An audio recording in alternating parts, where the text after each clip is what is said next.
This is homework 7, part 6. This is like my third take of it though, so if I make a mistake, you're just going to have to bear with me because we're getting through to the end. So what we're doing is using mouse X and mouse Y to animate a compound shape so that shape follows the mouse over the screen. Much like using integer or float variables to animate compound shapes, I recommend making the compound shape in one location on the screen using numbers, no variables, before subbing in the variables to animate it. So I'm going to make a balloon using an ellipse, a line, and a rectangle, and then we'll go back and sub in mouse X and mouse Y and some associated algebraic expressions using mouse X and mouse Y. So it follows the balloon follows the cursor, and all the shapes stay related to one another with respect to where they are on the coordinate plane. So, like I said, I'm making a balloon. It's going to be a red balloon. So I've made, used fill, red. I'm going to make an ellipse. And it doesn't matter where I put it to start out with. I'm just putting it somewhere so I can space out all the shape functions so they're where they should be with respect to one another on the coordinate plane. And it's the differences in where they are on the screen that we're looking at, not their starting location. So I can put it anywhere I like to start out with. I'll just say 100, 100. And then maybe I'll have it 75 pixels wide and 100 pixels high. Now, to make use the line function to make the string at the bottom of the balloon, I need first to use the stroke function because I have a no stroke up here. And if I don't use stroke, all lines and outlines are turned off for everything following it. So if I use stroke, which is a black line, stroke 0 is a black line, and now I can use the line function. So the top point of this line is going to be also have the same center as the ellipse, so 100, and then if the balloon is 100 pixels high, that's 50 pixels from the center, so I want the top of my line to be 150 pixels down. Then the bottom of my line, I also want to be at 100 pixels over on the x-axis, so it's a vertical line.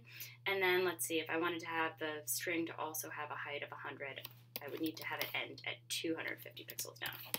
So we can play that now to see if it looks like what we want it to look like. And it does. Okay, now I'm going to make the little triangle. That's the part where the balloon is tied off the bottom. If I want that not to have an outline, I need to use no stroke again because I've turned the stroke back on up here. I don't need another fill because I haven't used any other fills since this red fill up here, so I can just keep going. So I'm going to make a triangle.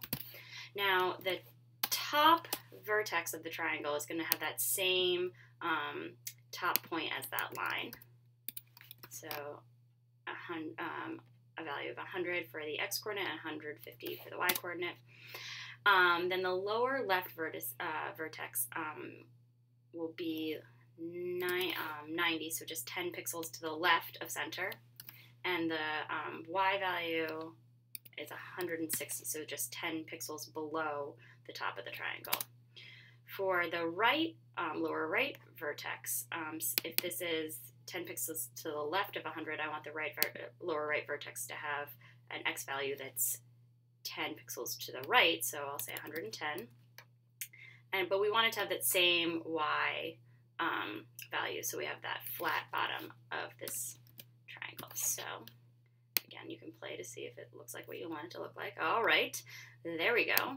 So now I can go back in and sub in. We'll start with mouse X. And again, it doesn't matter where I drew the shape. I could have drawn it anywhere on the screen. What matters is the difference between where the shapes are located. So I'm going to sub in mouse X or an algebraic expression using mouse X for all the X values of all these shapes. So there's 1 in ellipse, there are 2 in line, and there are 3 in triangle. So I'm subbing in mouse X for this value that was 100. The line has 2 more x-coordinates that are both 100 because they're all centered in the same place on the x-axis. So just mouse X here and mouse X here.